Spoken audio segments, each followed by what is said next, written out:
So, ayan, sabi mo nga may collab din ka. Ano masasabi mo ngayon na, like, parang, of course, we have yung mga bago, like, teens like JM Fiang, Don Bell, but right now, ang pinakapatok is yung mga medyo nasa 30s eh, like, Catherine Alden, or malapit na doon, di ba? And Kim Chu, Paolo Avellino, ano masasabi mo doon sa mga, yun, yung mga love teams na...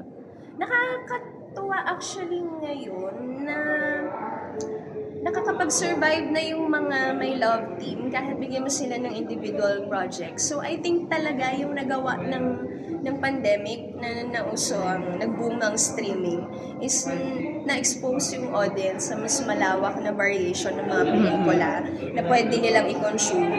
So I think matalino na yung mga audience natin pero mas matatalino na rin sila ngayon.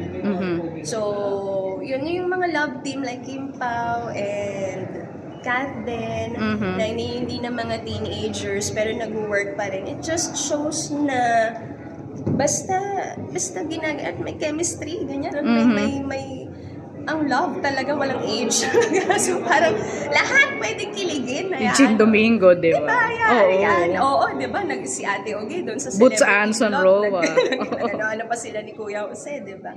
So talagang ang kilig, huwag nating ilimit sa mga teens lang kasi marami pa tayo sa age natin na hello, ang sarap kaya ang kiligin. Yan kami. so bukod sa pag-ibig at pakikiwork kay Ogie, ano ang nagpapakilig pa sa isang Donna Carriada? Kinikilig po ako talaga kapag acting kasi talaga passion ko, ate. So parang really good. Nice. Oo, kapag nandun talaga yung usapan, tapos alam mo yung na-appreciate ka ng tao around you because inaayos mo yung paggawa doon sa bagay na gusto mo. Doon ako kinikilig. Yun yung totoong kilig for me. Doon ko siya nakukuha. Top of the mind, ano yung 3 performances sa parang wow, haka talaga. I mean, film or TV. Napanood mo? Oo, ikaw mismo. Napanood ko? Gusto ko yung Anatomy of a Fall. Ang ganda nga. Pinanood ko Grabe yun. yun. Yung mga trip ko, yung mga subtle lang. Pwede ka doon, Pinoy adaptation. Ganda. Gusto ko isa sa mga tumatak sa akin nung last year. Tapos, Saltburn. Parang tayo na mga gustong film. Oo, di ba? Saltburn. Oo. Pangatlo, yung isa sa mga tumatak sa akin, pangatlo. Pinoy. Dami kasi, basta may chance ako manood ng pelikula, nanonood ako. Same. Kahit At saka ang dami natin film fest na bago. May VMX, may Cine Panalo. Kahit walang hype, walang Ito naman, walang bias, pero dahil nandun ako, tapos napanood ko. Siguro dahil first time ko nakita si Miss Marian na gano'n sa balota. Iba din yung dating sa akin nung napanood na namin yung pelikula. So yun yung tatlong nasa top ng head ko. Anatomy of a Fall, Saltburn, and si Miss Marian doon sa balota.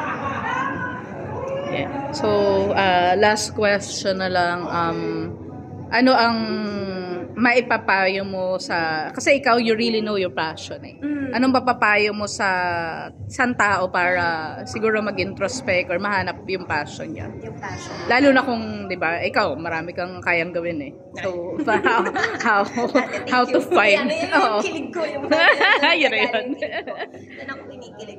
Ano ba? Well, ako naman kasi nung nag-audition na ako sa Showtime, hindi ko din alam naman kasi kung saan ako pupunta. Kasi nung time na yon, basta nag-theater ako because of scholarship eh. Yun yung una kong reason eh. Tapos hanggang sa tinapik kasi ako ng tinapik eh, kung saan ako papunta. Like, nung nag-audition ako ng Showtime, nag-PPA din ako. Yung ganon. Tapos nag-audition ako kung saan-saan. Ganyan. So, minsan sa buhay ko, hinanap ko lang talaga kung saan ako masaya. Very important na gawin mo kung saan ka masaya. And then, titignan mo din kasi may mga signs si universe kung nasa tamang path ka ba. Oh my God, same here po siya. Lagi ako nakakita ng 17-17 lately. Naniwala ka din doon? Numbers, oo. Kailangan, kapag humingi ka ng sign at binigay sa'yo, huwag mong i-ignore. Yan kasi yun eh. Tapos minsan may mga sign din na nagsasabi sa'yo, wag mo ituloy yan, not for you. So, doon ko natutunan na ano lang talaga. Ay, umigot. Sumabay. Kasi music. Dati kasi na-frustrate ako kapag kunyari may gusto akong kunin. Like, kunyari audition. Tapos hindi mo nakukuha. Masakit naman din talaga sa pakiramdam. Lalo na pag umabot na kunyari sa nag-inquire ng schedule mo, yung ganyan. Pero minsan yung redirection talaga. Pakinggan din Nakaka-relate ako. Papakinggan mo lahat eh. Pati yung mga ano, minsan may mga ayaw tayong pakiramdam, di ba? So minsan, hindi eh. Para sa akin siya eh. Pero minsan pala kailangan papakinggan mo rin yun. Yeah. Kasi baka pala nililiko ka dahil mali yun. Parang, nung natutunan ko yun, ito, nakasama ko to kay Zig Dulay. Ganito siya pagkausap mo eh. So, very blessed. Yeah, Zig, hindi ko naman ka-close, pero matagal ko na siyang kakilala. As in, pati yung first film niya napanood ko. Oo. Ganyan yung mentality niya. So, yun din. Isa din yun. Very important yung mga taong pinapaligid mo sa sarili mo. So, kung gusto mo makarating dito, humanap ka ng mga tao na nandun na. Tapos, tignan mo, matuto ka sa kanila kung paano sila nakarating doon.